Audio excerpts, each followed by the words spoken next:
Começou mais um Arte e Ciência, professor Diego Lessa. Estou aqui novamente para representar eles, todos os professores da Blue School, Objetivo DF, para mais um Revisando, agora do nosso quarto e último bimestre, com a nossa prova P1.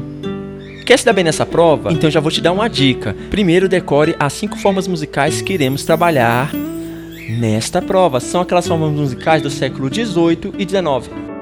Lundum, valsa, modinha, polca e o machixe. O vídeo de hoje está bastante simples, galera, então para facilitar o entendimento de vocês eu vou sumir aqui da tela para explicar cada um desses gêneros musicais. Mas caso você não entenda e necessite da minha presença, eu vou estar aqui novamente, lindo como sempre, tá bom? Então vamos para a nossa revisão. Quando estudamos a história da formação da música brasileira no século XVIII e XIX, precisamos primeiro dividir esse assunto cronologicamente em 2 partes: Brasil colonial e Brasil imperial. Qual a diferença? Durante o Brasil colonial ainda não existia um interesse de fixar a corte portuguesa em solo sul-americano. O Brasil funcionava mais como um ponto de exploração e expansão do Reino de Portugal. O período colonial começa lá no ano de 1500 e se encerra no início do século XIX com a chegada da família real. E nesse período, a música europeia de origem portuguesa era a maior porta de entrada no Brasil. No século XVIII, podemos observar um gênero de origem africana que chegou no Brasil através das pessoas escravizadas da região da Angola. Esse gênero musical é o lundum. O lundum é um gênero africano característico por possuir letras engraçadas e de duplo sentido, além de movimentos e passos bem sensuais com rebolados. Além disso, todas as nossas danças modernas que envolvem rebolados e movimentos sensuais possivelmente herdaram essa característica do lundum. Infelizmente, no século XVIII, existia um grande preconceito com as manifestações culturais de origem africana. Mas anos depois, tivemos sim compositores desse gênero. Um desses que ficou marcado é o Laurindo Rabelo, que nasceu no Rio de Janeiro e também faleceu no Rio de Janeiro no ano de 1864.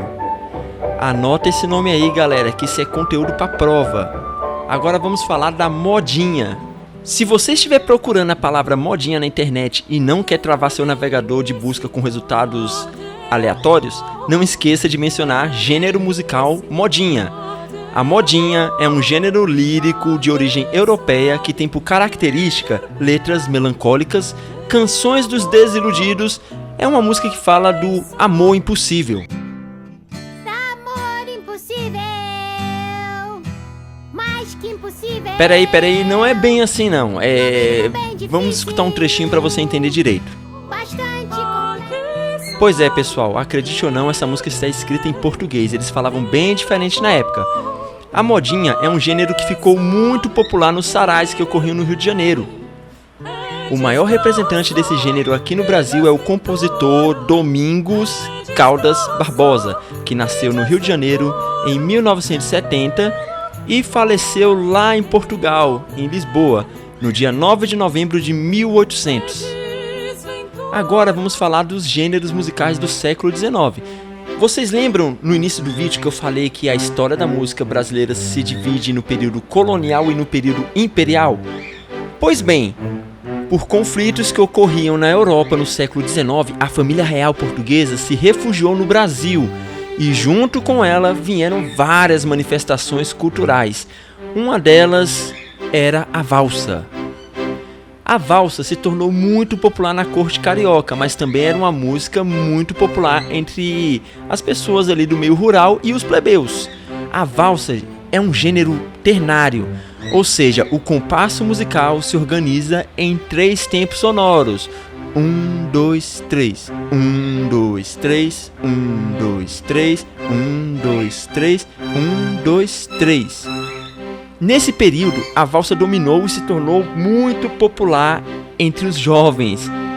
A razão disso é porque a valsa era um dos poucos espaços públicos para namorar e a valsa tem uma característica muito revolucionária para aquele período. Ela é pioneira em dança entrelaçada.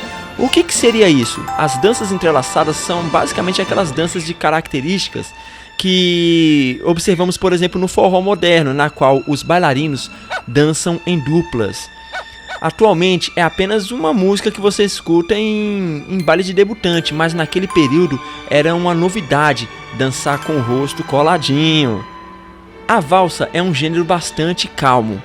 Então, na metade do século XIX, o que já era bom melhorou, pois apareceu a polka, outro gênero de origem europeia que se espalhou para o mundo todo. E a polka, dominou o interesse público. Quais são as características desse gênero, A polka é um tipo de dança também entrelaçada, igual a valsa. Só que a polka, ela tem a sua estrutura binária, ou seja, baseada em 2 tempos. Por exemplo, 1, 2, 1, 2, 1, 2, 1, 2. E os bailarinos dançam saltitando. Ou seja, a polka, ela caiu no gosto do povo, praticamente substituiu a valsa, porque agora nós temos 2 coisas interessantes acontecendo aqui. Uma dança entrelaçada e animada ao mesmo tempo. Mas ainda pode melhorar. Vocês lembram no início do século XVIII que eu citei a modinha e o lundum?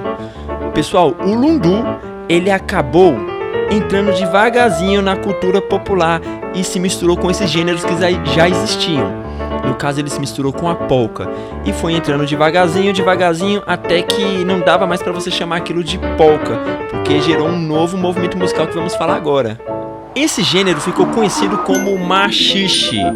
O machixe, que também é o nome de um vegetal, é um tipo de dança que unia vários elementos que foram evoluindo e se misturando na cultura brasileira. É um gênero de dança entrelaçada, igual a valsa, é um gênero animado, igual a polka, e agora é um gênero com características de rebolado, que foi uma influência ali que ele herdou do lundum. Lembra que eu falei que o lundum era um gênero musical que ficou ali no século XVIII, muito criticado por ter raízes africanas?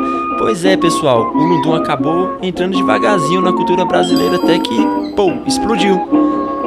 O machixe foi um gênero muito criticado na época justamente por essas características. O machixe é uma dança para pares com rebolados sensuais, movimentos muito próximos e a mão do cavalheiro encostando na cintura da dama, e também com rodopios muito envolventes, características essas que não eram muito aceitas para as pessoas da época. Um dos maiores divulgadores desse gênero foi o bailarino, ex-compositor, e bailarino Duque, que fez apresentações de machixe no Brasil e na Europa com a sua companheira de dança Gabi. Pessoal, se você observar bem o machixe e retirar essa música tradicional e adicionar uma música moderna, digamos assim, você vai entender de onde as pessoas atuais tiraram a inspiração. Ou seja, pessoal, a música vem se transformando até chegar no que conhecemos atualmente. Então, assim, as danças de pares no Brasil, elas sem dúvidas foram influenciadas pelo machixe. Por hoje é só, galera. Espero que vocês tenham entendido. O conteúdo dessa prova está muito fácil. Então, assim, se você entendeu, gostou, deixa aquele seu apoio para que mais pessoas encontrem o vídeo. Mande para os seus amigos. Um forte abraço e até a próxima. Tchau, fui!